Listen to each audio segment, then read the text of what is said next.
Coventry United TV interviews are proudly sponsored by Current, building bespoke software to increase sales and improve your business process.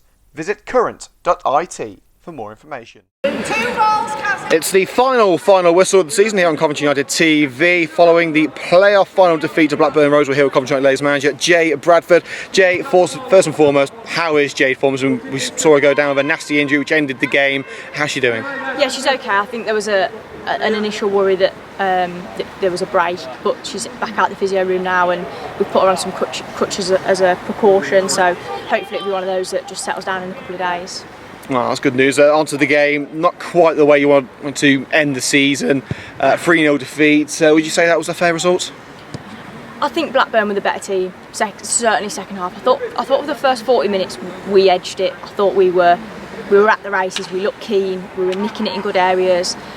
And they scored against the run of play for me. And obviously we go in 1-0 down at half time, and we came back out and we just didn't really ever get started, and they showed their class and their composure in front of goal. So overall I think they probably deserved the win. I think 3-0's maybe slightly flattering though. You started very brightly, a couple of opportunities to open the deadlock, including a wonderful strike from Beth Merrick. I think they're still going to have to check if there's a crack on that crossbar. But the goal, the first goal for Blackburn, obviously turned the tide. From there, was it always United up against the wall?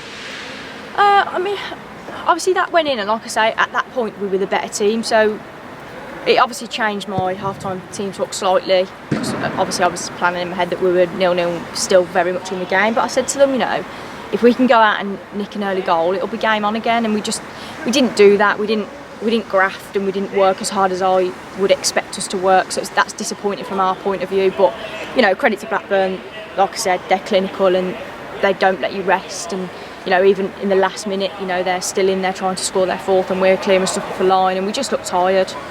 Well, as you say, they were clinical. They didn't have too many opportunities, but the one they had, they did take. We saw goals from Saffron Jordan, a brilliant header for the third as well. But against a team like that, with any opportunity, they are going to take it. How difficult is it playing against a front line that clinical? I mean, yeah, it is tough, but for me, that's going to be the case week in, week out next season.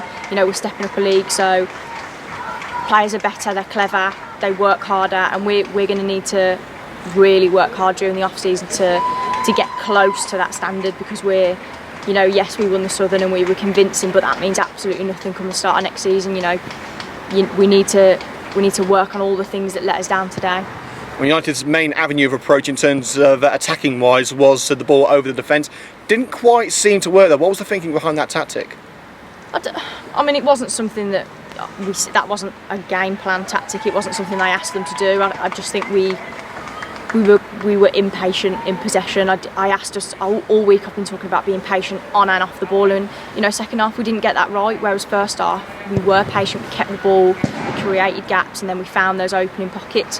Whereas second half we just didn't do that, and we did then turn into a bit of a long ball team, and we're not that. That's not our style. That's not how I set us up. So it's disappointing, but we ran out of ideas, I think, and then obviously we lose Nicky Miles, and that changes the plans moving forward. So yeah, it's a tough one, but I don't think we engaged our brains enough in the second half to deserve the victory. Well, Blackburn obviously dominated the Northern Premier Division, quadruple winners today. That's certainly going to be a competitive side heading into the Championship next season. Are they a good measuring stick as to what we can expect from the second division? Yeah, I think so. They're like us. They're going to have to recruit. Obviously they've got a few players that are stepping down. Obviously their captain's retiring and stuff. So it's for both of us. It's going to be a building process, and it's about going.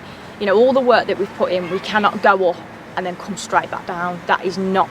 We just cannot do that. We have to put things in place that allow us to be competitive in that league. Despite what's happened today, it wasn't quite the performance we anticipated, but we can't say it hasn't been a truly special season. You said at the start of the season you wanted to win the County Cup and the league. You've got both. How proud are you of this incredible group of ladies? Yeah, of course, and when you set people targets and they achieve them, and then you come to occasions like this, it's that last push, it's that last bit of energy that you've got, and we struggled with that, but I can't detract from what they've achieved, and I just said it to them at the end, they deserve credit for where we're at. Obviously at the FA Awards we won Club of the Year. That doesn't happen to a club like us, but we've put ourselves in a position for people to recognise our efforts. So for me now, it's just reflecting on the good things that we've done and not allowing this to leave a bit of a sour taste. Also, a word on the National League Awards last night. We did get Club of the Year. Why do you think United have been set apart from other teams in this division, also in the Northern Division, as Club of the Year? What makes us special?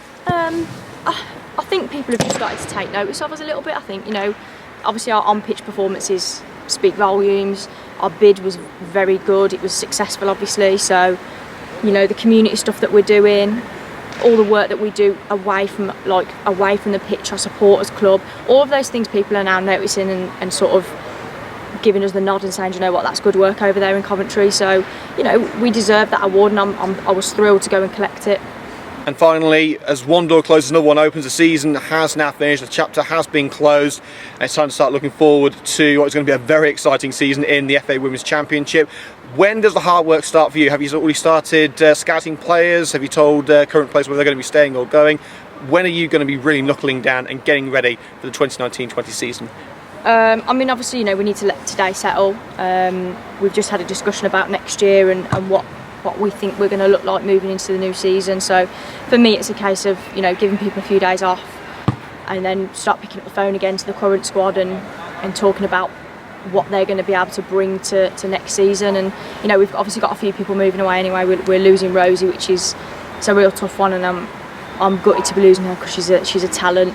But she's got her own personal things that she needs to go and do. So we'll look very different next year, and that's sometimes going to be through choice and sometimes through other people's choice. So it's just going to be a month, I think, of working hard to put us in a good position so we don't come straight back down.